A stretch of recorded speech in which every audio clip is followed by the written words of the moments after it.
कर्मण्येवाधिकारस्ते मा फलेषु कदाचन मा कर्मफलहेतुर्भूः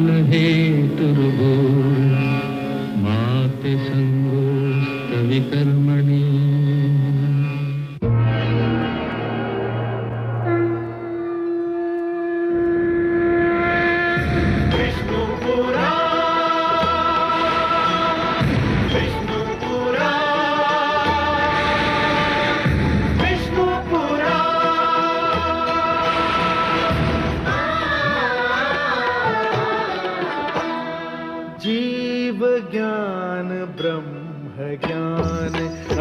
श्री विष्णु पुराण ओम की कथा महान। जय श्री विष्णु पुराण विष्णु पुराण विष्णु पुराण विष्णु पुराण। प्रगटे कब तीन लोक पृथ्वी जल वायु गगन कब ज्योत अगन। इस पुराण में है निहित जप तप और योग ध्यान। विष्णु पुराण विष्णु पुराण विष्णु पुराण। मैं माँ हूं, धरती माँ। देवताओं और योद्धाओं में घमासान युद्ध हुआ। इस बार दानवों की बड़ी करारी हार हुई। इंद्रदेव ने बड़ी कुशलता से अपनी सेना का संचालन किया, परंतु मुझसे पूछो तो दानवों की पराजय के दो मुख्य कारण थे। एक तो ये कि उनमें फूट पड़ गई थी, और दूसरा ये कि उन्होंने अपने गुरु शुक्राचार्य का कहना नहीं माना। गुरु का आदेश नकारने का फल दानवों को मिलकर रहा, मगर इंद्रदेव इस भूल में पड़ गए थे कि उन्होंने ये युद्ध अपनी वीरता और कौशल से जीता है। उनका अहंकार जाग उठा। अहंकार विवेक का सबसे बड़ा दुश्मन है। अहंकारी अपनी शक्ति के बारे में भ्रम में पड़ जाता है, जिसका परिणाम कभी अच्छा नहीं होता। मुझे विश्वास है कि इंद्रदेव का यह अहंकार केवल मुझे नहीं, स्वयं भगवान विष्णु को भी अच्छा नहीं लगेगा।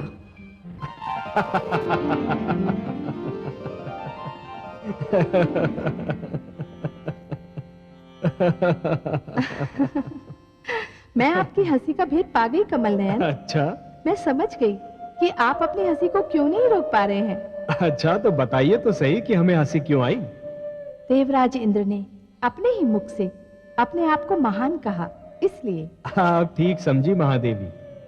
अपने ही मुख से अपने आप को केवल वही लोग महान कहते हैं जिन्हें यह भय होता है कि कदाचित कोई और उन्हें महान नहीं कहेगा। ये तो आत्मविश्वास की कमी का प्रतीक है देवी। सत्य तो ये है कि मुझे भी देवराज इंद्र का ये अभिमान अच्छा नहीं लगा। देवी, अभिमान और घमंड स्वयं से छल करने का दूसरा नाम है। अब सांझ समय शरीर की छाया लंबी हो जाती है।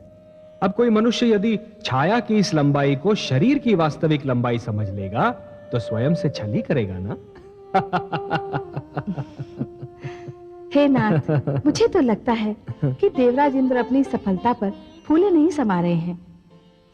देवी, सफलता और समृद्धि को प्राप्त कर लेना उतना कठिन नहीं होता जितना कि उन्हें पचा लेना। अब मान लीजिए कि एक गागर में जल आधा भरा है और दूसरी गागर में जल पूरा भरा है।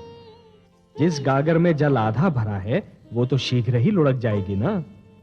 इसी प्रकार जिनके व्यक्तित्व में हल्कापन होता है वो थोड़ी सी सफलता से भी बहुत अधिक प्रसन्न हो जाते हैं। भारी भरकम व्यक्तित्व वाले लोग सफलता पर ध्यान नहीं देते। वो तो इस पर ध्यान केंद्रित करते हैं कि कहीं सफलता उनका ध्यान अपने लक्ष्य से हटा न दे। सफलता उन्हें अधिक सतर्क बना देती है देवी। पर हे सर्वज्ञाता, क्या विजयश्री ऐसी अप्सरा नहीं जिसे देखकर किसी का भी ध्यान टूट सकता है? नहीं महादेवी, विजयश्री की अप्सरा उनका ध्यान भंग नहीं करा पाती जिनके विवेक के नेत्र खुले रहते हैं, जो विजय के आगे के संकट पर अपनी दृष्टि जमाए रहते हैं। हे कमल नयन, देवराज इंद्र ने कालकेतु जैसे शूरवीर को पराजित किया है।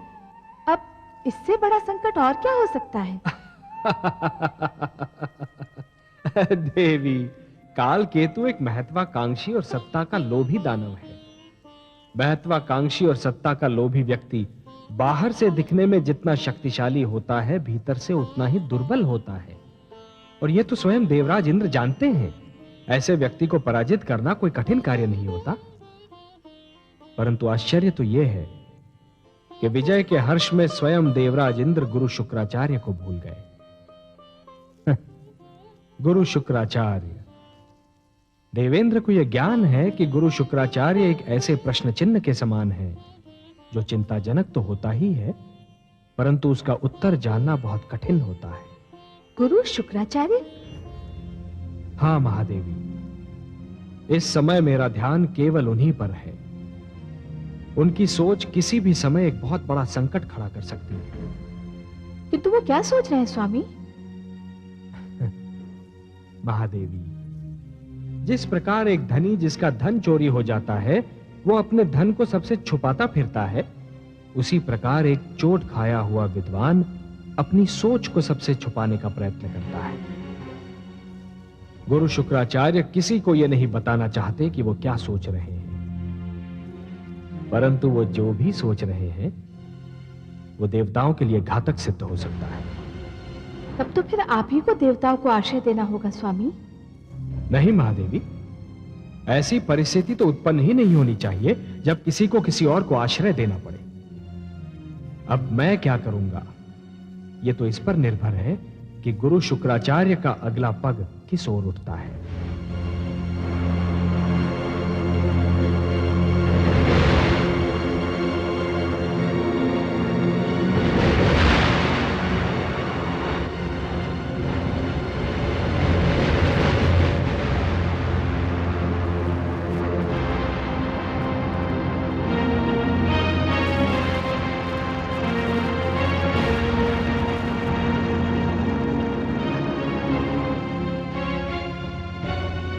ये सब मेरे कारण हुआ है।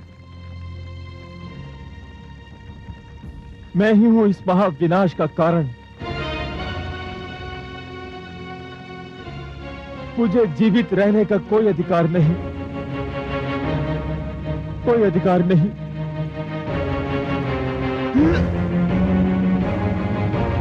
ठहरो कालकेतु, ठहरो।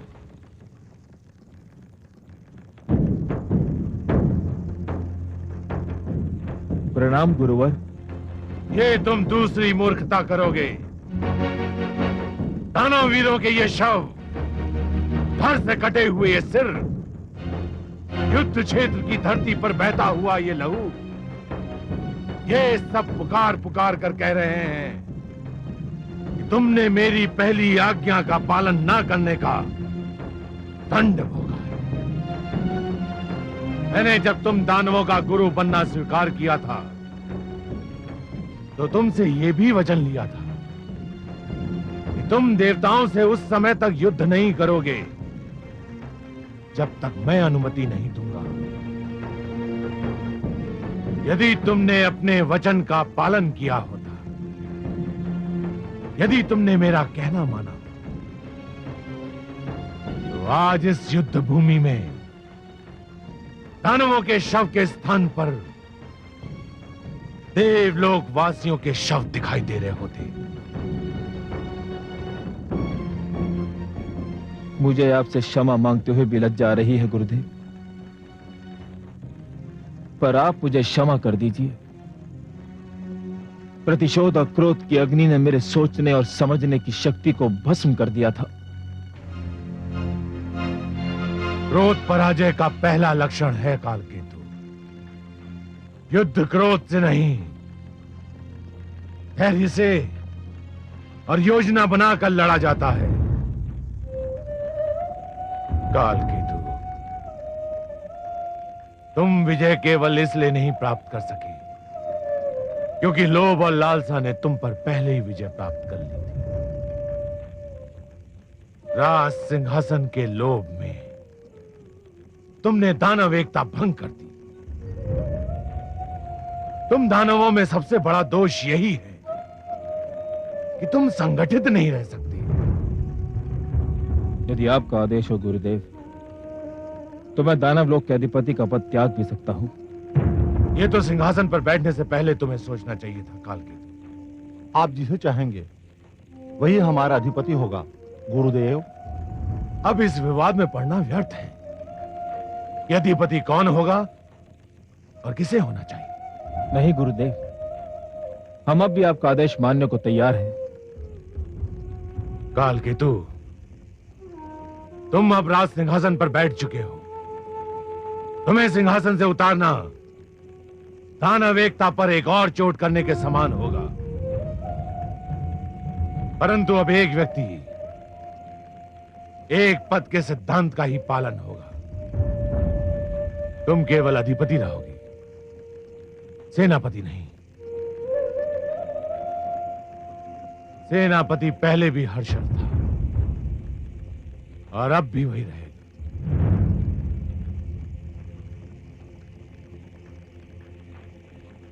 जो आज्ञा गुरुदेव। परंतु गुरुदेव, हम परास्त हुए हैं, अपमानित हुए हैं। आपके निर्देशन के बिना हमारा खोया हुआ मान और टूटा हुआ साहस वापस नहीं लौट सकता। आप हमारा मार्गदर्शन कीजिए गुरुदेव। हम एक बार फिर सिर उठाकर जीना चाहते हैं। हम देवताओं को परास्त करना चाहते हैं गुरुदेव। यह तभी संभव है जब मुझे संजीवनी मंत्र प्राप्त हो जाए।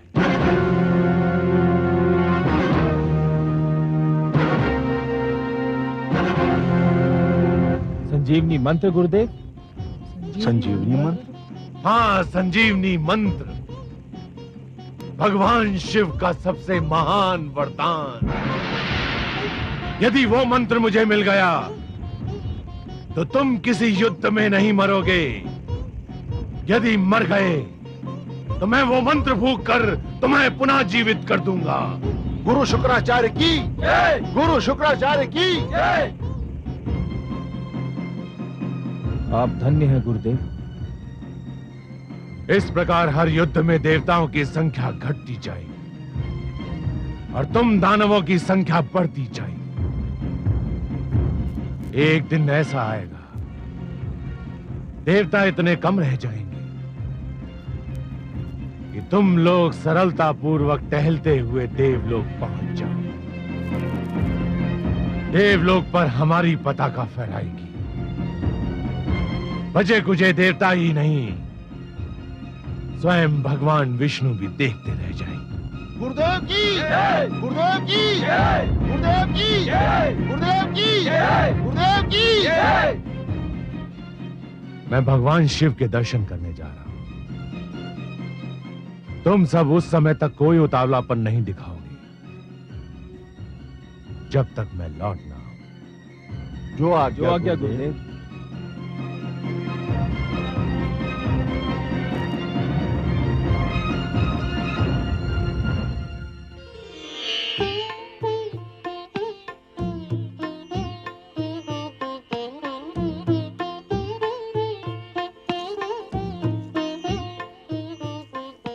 देवी इंद्राणी, देवासुर संग्राम तो पहले भी कई बार हो चुके हैं, परंतु इस बार हमने दानव सेना को वो मार दी है कि वो अभी तक अपनी चोट सहला रही होगी। समस्त युद्ध क्षेत्र को हमने दानवों के शवों से पाट दिया। मेरी यही मनोकामना है कि दानव इस पराजय से ऐसा पाट लें कि फिर कभी युद्ध ना हो। ऐसा ही होगा देवी, ऐसा ही होगा। दानव हो या असुर, भविष्य में कभी हम पर आक्रमण करने का साहस नहीं करेंगे। अब हमें उनकी ओर से कोई चिंता, कोई भय नहीं रहेगा। नृत्य गायन आरंभ करो। आज समस्त देवलोक विजयोत्सव मनाएगा।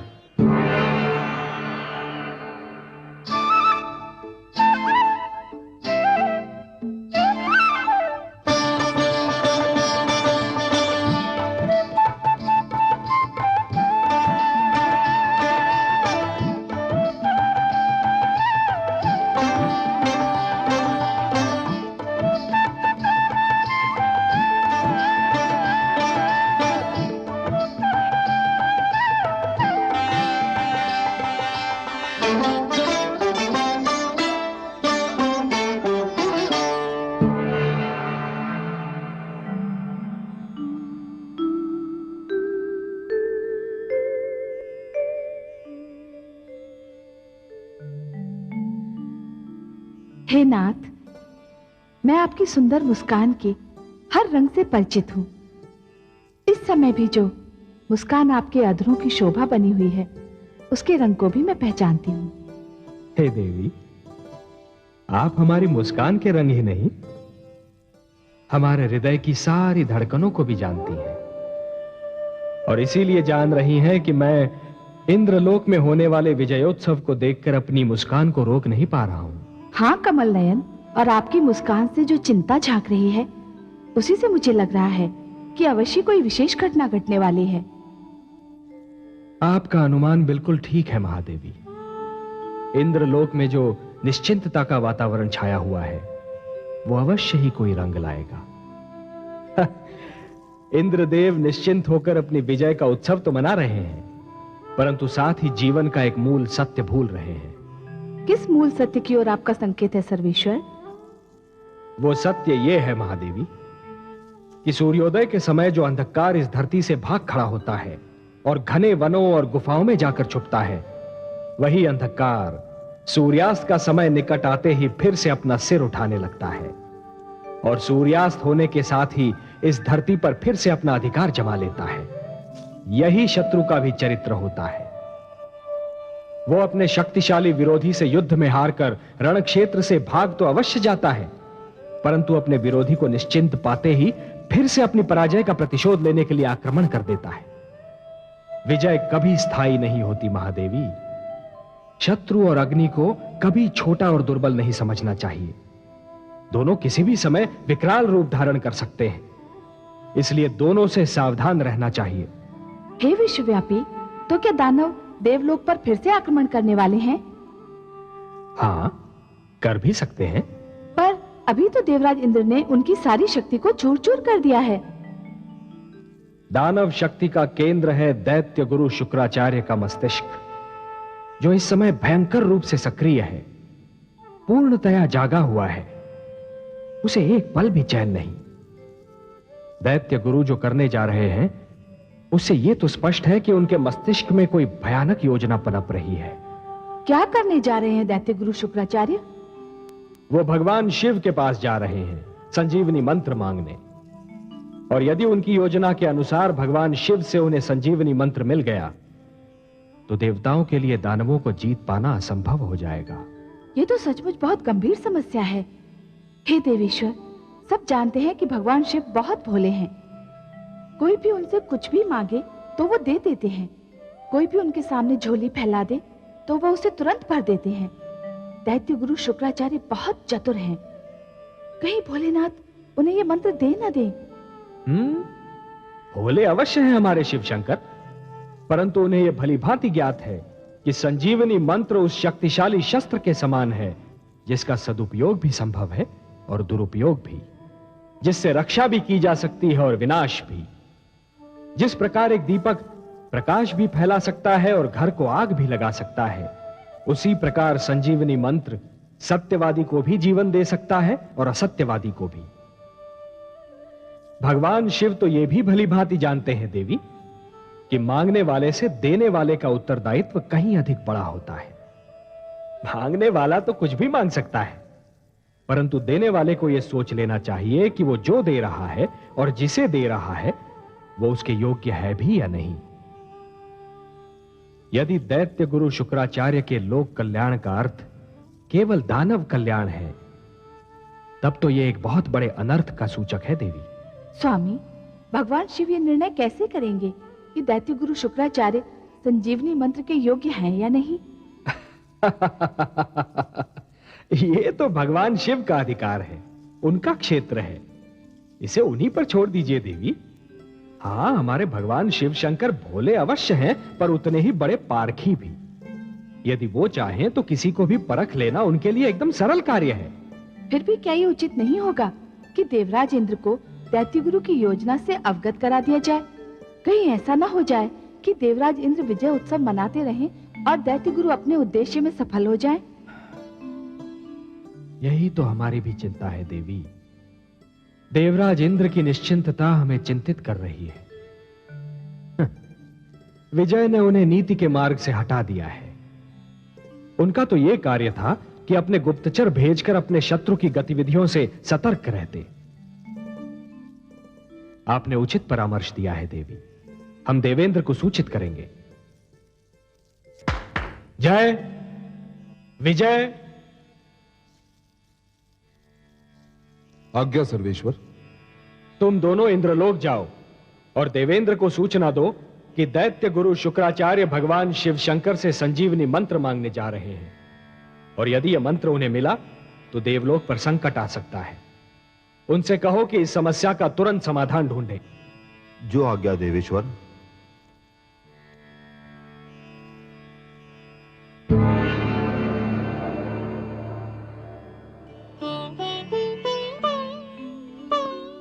अच्छा, तो ये बात है।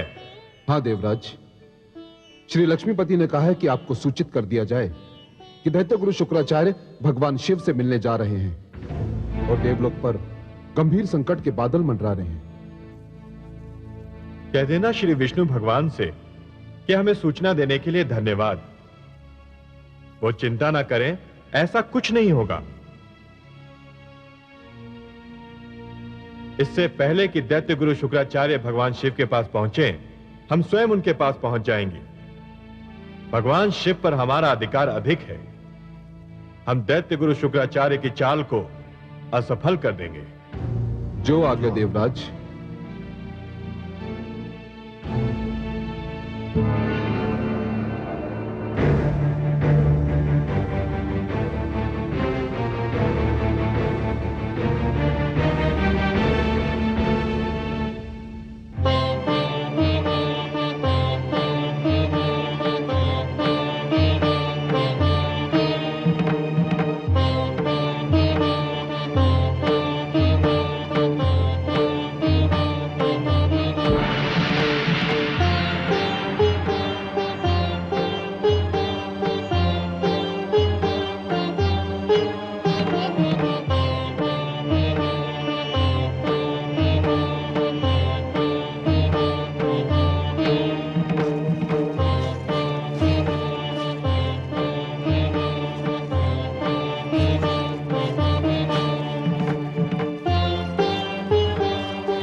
दैत्य गुरु शुक्राचार्य आप?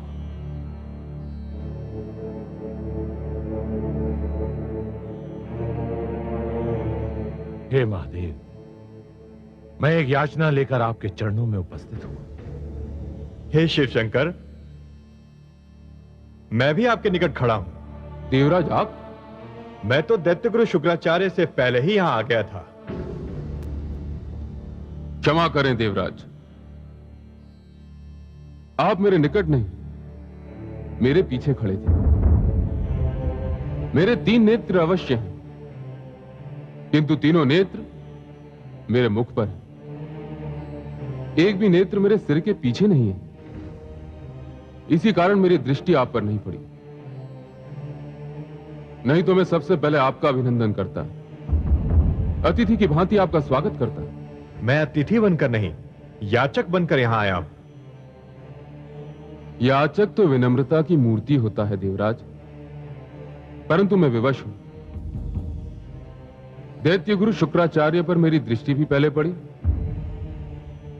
और अपने याचक बनकर आने की सूचना भी उन्होंने पहले दी, इसलिए उन्हीं के निवेदन को पहला अवसर दिया जाएगा।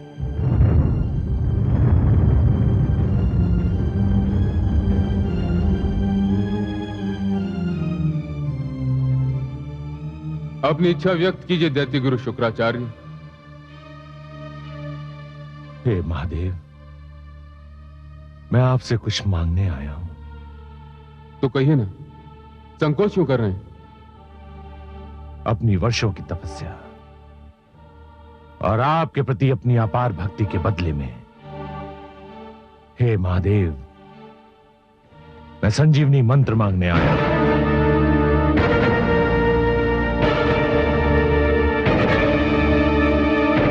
हे शिव शंकर, यही मंत्र तो मैं भी मांगने आया हूं आपसे। आप दोनों ने एक ही मंत्र मांगा है। मेरे लिए आप दोनों महान हैं। आप देवताओं के राजा हैं। दैत्य गुरु शुक्राचार्य महान विद्वान हैं। सत्य पूछिए तो आप दोनों ही संजीवनी मंत्र के सुपात्र हैं। आप दोनों ही इसे प्राप्त करने के योग्य हैं।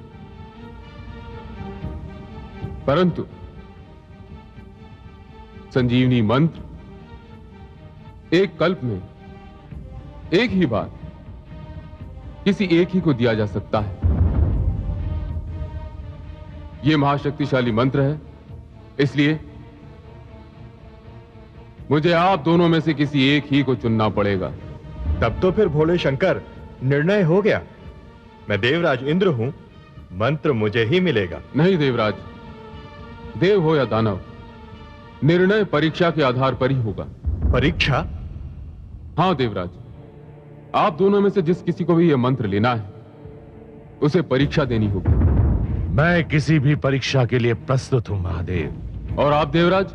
मैं परीक्षा के विषय में जानकारी चाहूंगा शिव शंकर। परीक्षा परीक्षक की इच्छा पर निर्भर करती है देवराज, परीक्षा देने वाले की इच्छा पर नहीं। परीक्षा क्या होगी, कैसी होगी, इसका निर्णय तो केवल परीक्षक करता है। फिर भी आपने जानकारी चाही है तो जान लें। मैं संजीवनी मंत्र उसी को दूंगा जो 1 वर्ष तक धरती के 365 दिन वृक्ष से उल्टा लटक कर, जल और अन्न त्याग कर, केवल जलती हुई पत्तियों का धुआं पीता रहे पूरे 1 वर्ष। आपको स्वीकार है देवराज? और आपको दैत्य गुरु? हे महादेव, मुझे इसकी चिंता नहीं है कि परीक्षा कितनी लंबी और कितनी कठिन हो। मेरी रुचि केवल इसमें है कि परीक्षा कब आरंभ करनी। आप केवल मुझे यह बताने की कृपा करें कि अनुष्ठान के क्षण और किस समय आरंभ करना होगा। यह जान लीजिए दैत्य गुरु शुक्राचार्य, इस अनुष्ठान में आपके प्राण भी जा सकते हैं। मैं आचार्य हूं भोलेनाथ, और जो आचार्य अपने आचरण का पालन नहीं करता, उसे आचार्य बनने का कोई अधिकार नहीं। मैं संजीवनी मंत्र लोक कल्याण के लिए मांग रहा हूं, और यदि लोक कल्याण के लिए मेरे प्राण भी जाते हैं तो मुझे कोई चिंता नहीं। हे महादेव, आप अनुष्ठान की तिथि और समय निर्धारित कीजिए। यह अनुष्ठान आपको सोमवती अमावस्या की रात्रि को आरंभ करना होगा। रात्रि आरंभ होते ही आपको वृक्ष से उल्टा लटक जाना होगा और अगले वर्ष की सोमवती अमावस्या की रात्रि तक नीचे रखी पत्तियों को जलाकर उसके धुएं को निरंतर पीते रहना होगा। और इस अनुष्ठान के समय आपको मौन भी धारण करना होगा।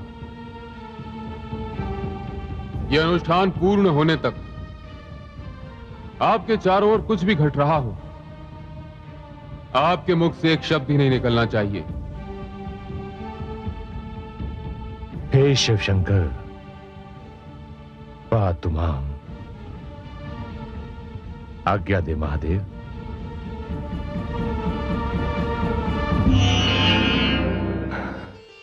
सुंदर, अतीव सुंदर।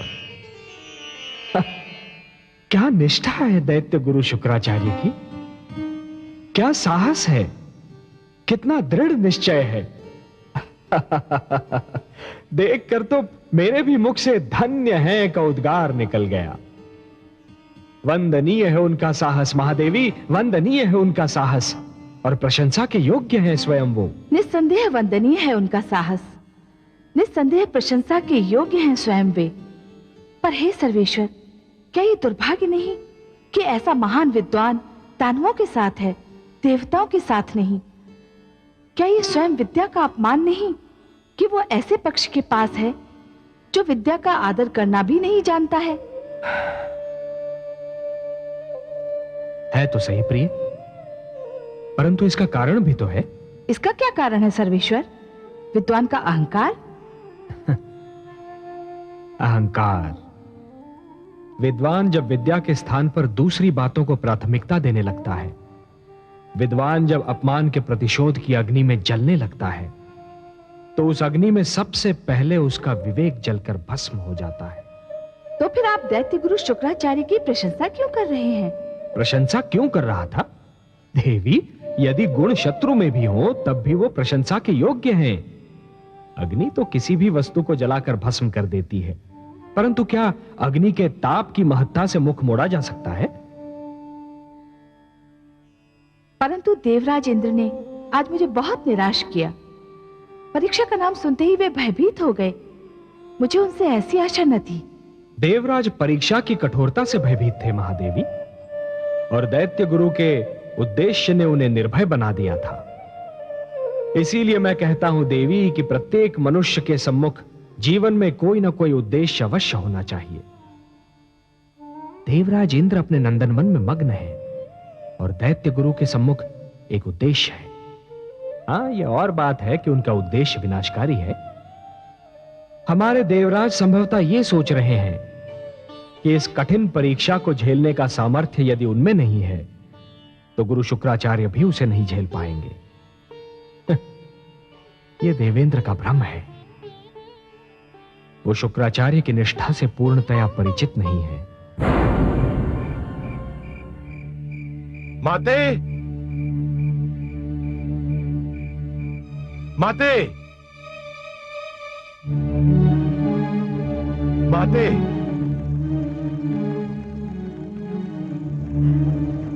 पुत्र, आयुष्मान भव पुत्र। मैं आपका आशीर्वाद लेने आया हूं माते। मेरा आशीर्वाद तो जन्म से ही तुम्हारे साथ है पुत्र। मेरे आशीर्वाद के तुम ही प्रथम और अंतिम अधिकारी हो। परंतु सदैव चिंतित दिखने वाले इस मुख पर आज हर्ष और उल्लास की किरणें देखकर मेरा हृदय भी प्रसन्नता से झूम उठा है। अवश्य ही कोई अनहोनी हुई है। हाँ माते, मैं बहुत प्रसन्न हूं। मैंने आज महादेव के समक्ष एक अनुष्ठान का प्रण किया है। तुम्हारा तो जीवन ही अनुष्ठानों की पूर्ति में बीता है पुत्र। इसमें नई बात कौन सी है? परंतु यह अनुष्ठान सबसे भिन्न है माते, और सबसे अधिक कठिन। मेरे पुत्र के लिए कोई अनुष्ठान कठिन हो, ये मैं मान ही नहीं सकती। यह सत्य है माते। मुझे इस वर्ष की सोमवती अमावस्या से अगले वर्ष की सोमवती अमावस्या तक वृक्ष से उल्टा लटककर केवल पत्तियों का धुआं पीते रहना होगा। क्या? परंतु इतने कठिन अनुष्ठान का प्रण लेने की तुम्हें क्या आवश्यकता थी पुत्र? मुझे संजीवनी मंत्र चाहिए माते, और महादेव ने कहा है कि संजीवनी मंत्र प्राप्त करने के लिए अनुष्ठान मुझे इसी प्रकार पूरा करना होगा। परंतु पुत्र, तुम्हें संजीवनी मंत्र क्यों चाहिए? अपने दैत्य शिष्यों को जीवन दान देने के लिए, उन्हें मृत्यु से बचाने के लिए, देवताओं को पराजित करने के लिए, और अपने अपमान का प्रतिशोध लेने के लिए। मैंने तुम्हें आज तक कोई कार्य करने से नहीं रोका पुत्र, पर एक बात का ध्यान रखना। शत्रु को पराजित करने के लिए चरित्रहीन तत्वों से मेलजोल कोई लाभदायक नीति नहीं होती। फिर भी तुमने यदि अपने शिष्यों का कल्याण करने की ठान ही ली है, तो मैं तुम्हें गुरु धर्म निभाने का आशीर्वाद देती हूँ। मुझे गर्व है कि मेरे पुत्र ने जिस अनुष्ठान की ठानी है वो इतिहास में अपने आप में एक उदाहरण है। ऐसे अभियान की बात मेरे पुत्र के सिवा ना तो किसी ने सोची है और ना कोई सोच सकता है। मुझे अपनी माता से यही आशा थी कि वो मेरे सिर को अपने आशीर्वाद की छांव से अवश्य ढक लेंगी।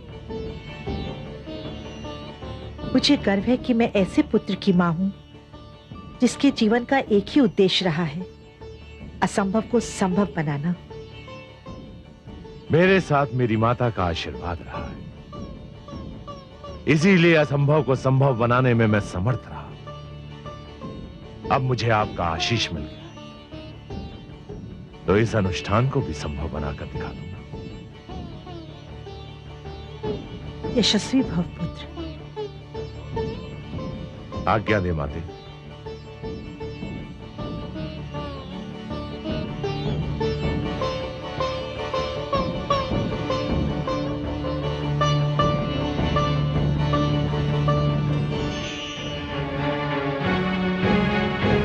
दानव वीरों, हमारे परम पूज्य गुरु शुक्राचार्य ने केवल हमारे लिए एक अत्यंत कठिन अनुष्ठान का निर्णय कर लिया है। हम उनको इस अनुष्ठान से रोकना चाहते हैं। हम इतने स्वार्थी नहीं हैं कि शक्ति और बल प्राप्त करने के लिए अपने महान विद्वान की बलि चढ़ा दें। इस अनुष्ठान में उनके प्राण जाने का भय है। हम उन्हें इस अनुष्ठान को करने से रोकेंगे। यदि हम सबने मिलकर उनके सामने इच्छा प्रकट की और उनसे इस अनुष्ठान को स्थगित करने की विनती की, तो वो अवश्य ही हमारी इस बात को मान जाएंगे। हम सब चलेंगे, शची, देवी शची, शची, कहां हैं आप?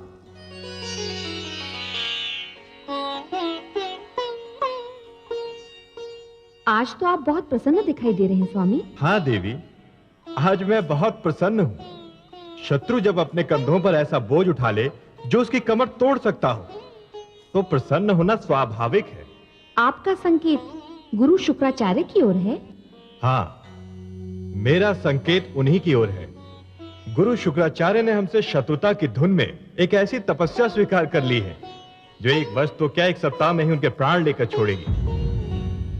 आप तो जानती हैं, यदि हमारे और दैत्यों के बीच से गुरु शुक्राचार्य निकल जाएं, तो हम दैत्यों को चुटकियों में मसल कर रख सकते हैं।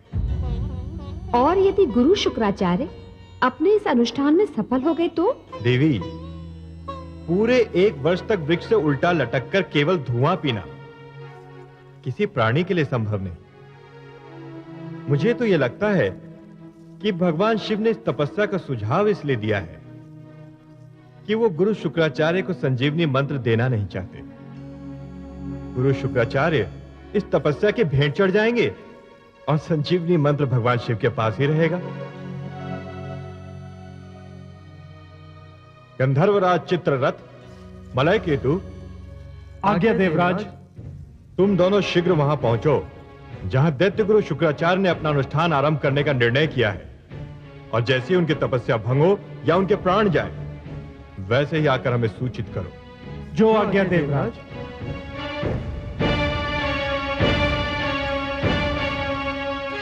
देख लीजिएगा देवी, इन्हें लौटने और दैत्य गुरु की तपस्या का अंत हो जाने का समाचार लाने में अधिक समय नहीं लगेगा। सुर भी असुरों की तरह करे अगर व्यवहार, कहो किसे आदर्श फिर कहे भला संसार।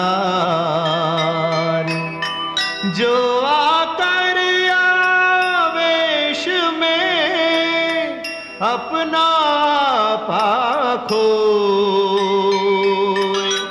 औरों को भी कष्ट दे, दुखी स्वयं भी